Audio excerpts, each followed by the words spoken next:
Hello दोस्तों, स्वागत है आपका एग्ज़ाम वॉरियर चैनल में।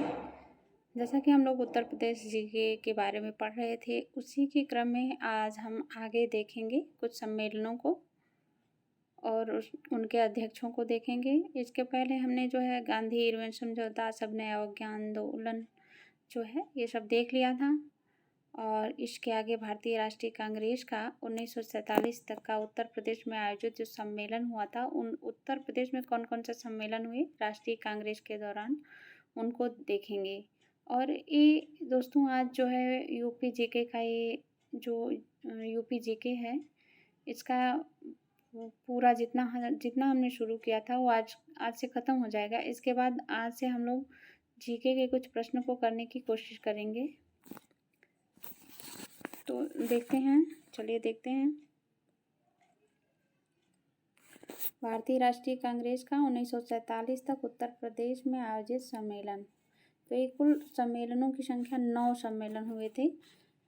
उत्तर प्रदेश में जो है 1988 में जॉर्ज यूल की अध्यक्षता में इलाहाबाद में सम्मेलन हुआ था। ये प्रथम अंग्रेज अध्यक्ष थे भारतीय राष्ट्रीय कांग्रेस के। 1892 में व्योमेश चंद्र बनर्जी थे जो कि इलाहाबाद में अध्यक्ष बने। 1899 में रमेश चंद्र जो है लखनऊ से अध्यक्ष बने। 1905 में गोपाल कृष्ण गोखले बनारस से और 1910 में जो है विलियम वेदरवर्न इलाहाबाद से। 1916 में अंबिका चरण मजूमदार लखनऊ से। कांग्रेस और मुस्लिम लीग के मध्य समझौता होता है इसी अधिवेशन के मध्य, और ये कईयों बार पूछा गया है, मोस्ट इम्पॉर्टेंट है। 1925 का सरोजनी नायडू का अधिवेशन था कानपुर में। ये प्रथम भारतीय महिला अध्यक्ष हैं, ये भी क्वेश्चन बनता है।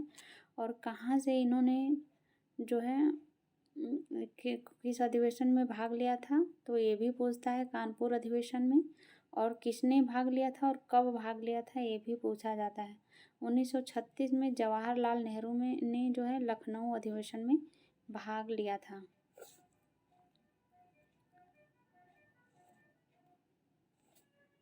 आगे देखेंगे।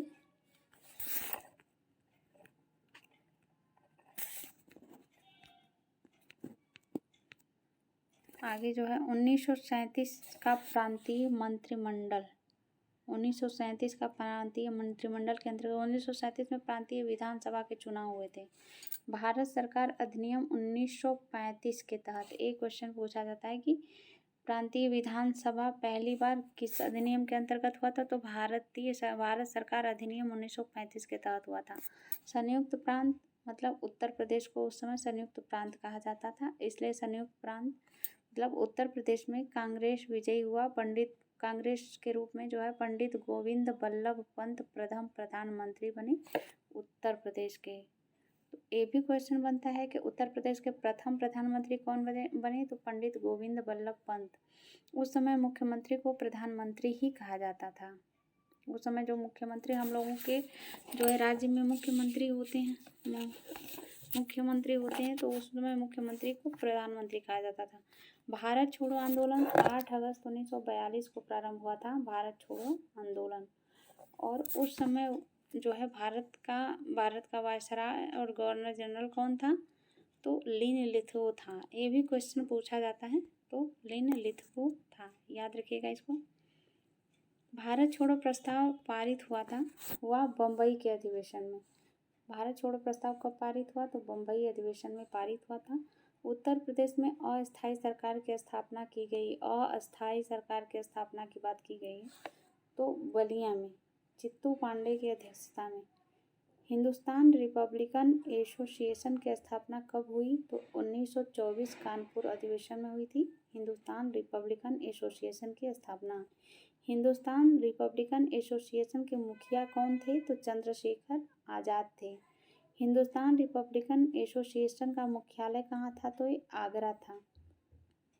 तो इसकी स्थापना हिंदुस्तान रिपब्लिकन एसोसिएशन की स्थापना कब हुई, तो 1924 में हुई। इसके मुखिया यानी कि अध्यक्ष कौन थे, तो चंद्रशेखर आज़ाद थे। कहाँ हुई थी, कानपुर में हुई थी। और इसका मुख्यालय कहाँ था, तो ये आगरा इसका मुख्यालय था। आगे देखेंगे काकोरी कांड कब घटित हुआ, तो 9 अगस्त 1925 में जो है काकोरी कांड हुआ। 9 अगस्त 1925 में। इसी एसोसिएशन के सदस्यों के लूटपाट की जिसके कारण राम प्रसाद बिस्मिल, अशफाक उल्लाह खां, रोशन सिंह को फांसी हुई। काकोरी कांड में क्रांतिकारियों की तरफ से मुकदमा किसने लड़ा? तो चंद्रभान गुप्त ने जो मुकदमा लड़ा था, चंद्रभान गुप्त ने।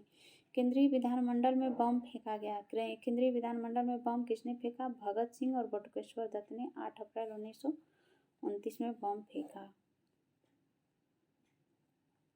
उत्तर प्रदेश के शिव वर्मा एवं जयदेव कपूर ने इनकी मदद की थी।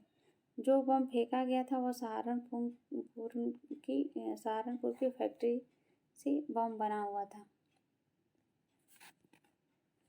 चंद्रशेखर आज़ाद शहीद कब हुए? इलाहाबाद के अल्फ्रेड पार्क में 27 फरवरी 1929 को चंद्रशेखर आज़ाद शहीद हुए थे। ये डेट पूछी जाती है कि चंद्रशेखर आज़ाद शहीद कब हुए, तो इलाहाबाद के अल्फ्रेड पार्क में 27 फरवरी 1929 में इन्होंने खुद को गोली मार के जो है वहीं पे शहीद हो गए।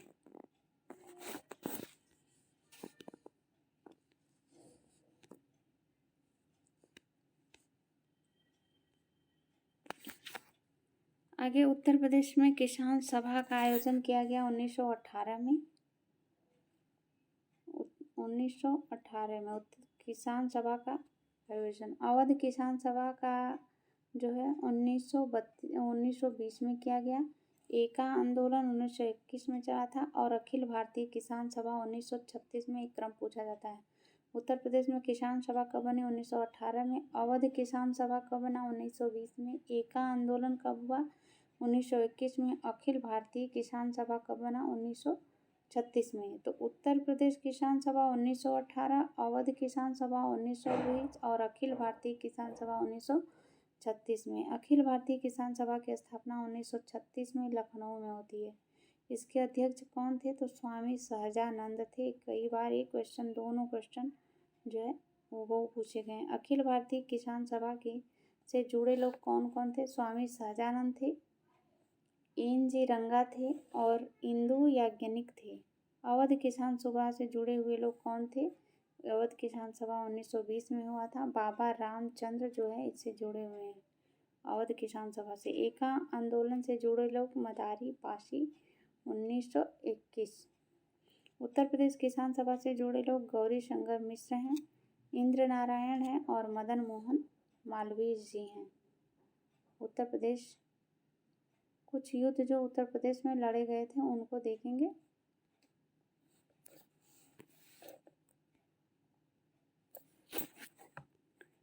मेनांडर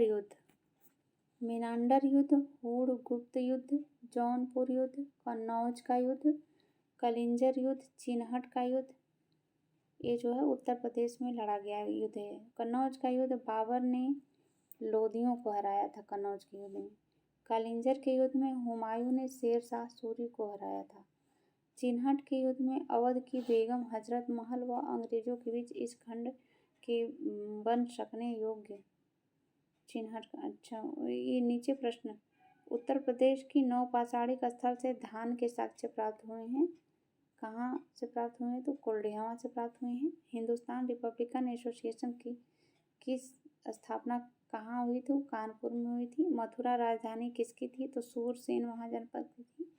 दशावतार मंदिर कहाँ है? तो देवगढ़ में। द से दशावतार, द से देवगढ़। हिंदुस्तान सोशलिस्ट एसोसिएशन का मुख्यालय कहाँ है? तो ये है आगरा में। और श्रावस्ती किसकी राजधानी है? तो कौशल महाजनपद की राजधानी श्रावस्ती है।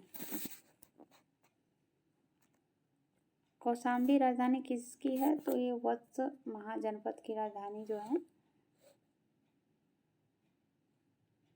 कौशाम्बी है। तो ये थे। अब इसके बाद जो है उत्तर प्रदेश करेंट जीके